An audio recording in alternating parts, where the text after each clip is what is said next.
Hello, my name is Father Bob Joerger here in New York, and we are in Wednesday of Holy Week.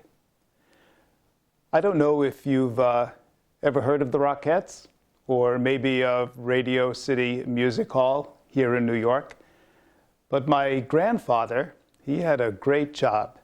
He was the shoemaker for the New York City Radio City Music Hall Rockettes. They used to call him Handsome Harry. He loved that job.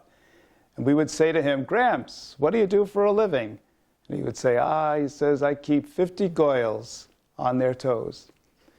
But it was great for us when we were kids because we could go backstage for the Christmas show and the Easter show. And we would see the Rockettes out there dancing and dancing and dancing. And I guess it all looked so easy. What we didn't realize is how difficult it really was. And the Rockettes would come back and there would be a row of chairs.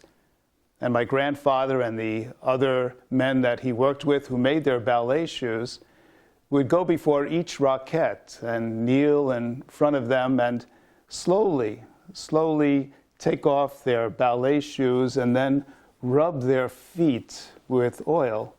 And then they would go to the next one and the next one and the next one.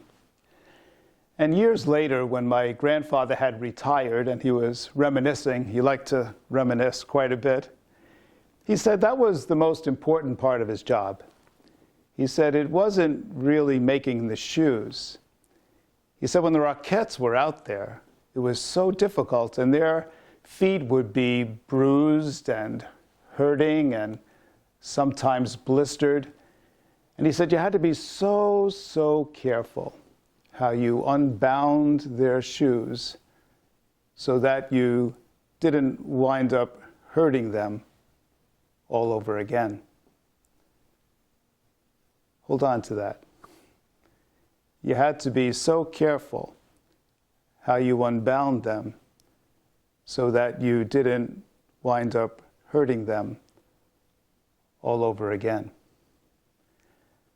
As we come to this Holy Week, as we are about tomorrow to have our feet washed and kissed, as we're about to stand underneath the cross and then at the empty tomb and in the darkness waiting for the light of Christ at our Easter Vigil, is there anything now still in us that needs to be untied?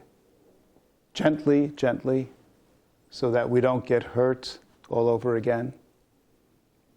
Is there anybody that we need to set free, to forgive, to let go?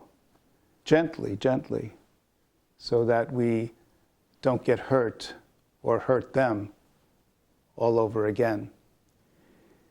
We are invited into this most loving and holy of weeks. And wherever we are in life, whatever wounds we have can become wisdom.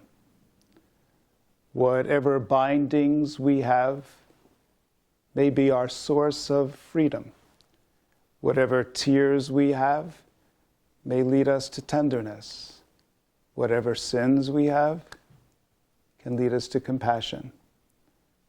And may we all bask in this light of Christ, allowing ourselves to be bathed and allowing ourselves to be fed and allowing our feet to be kissed and unbound gently so that none of us gets hurt all over again.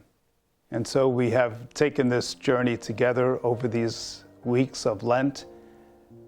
And now let us pray for each other, that the light of Christ may come into us and touch us with his peace.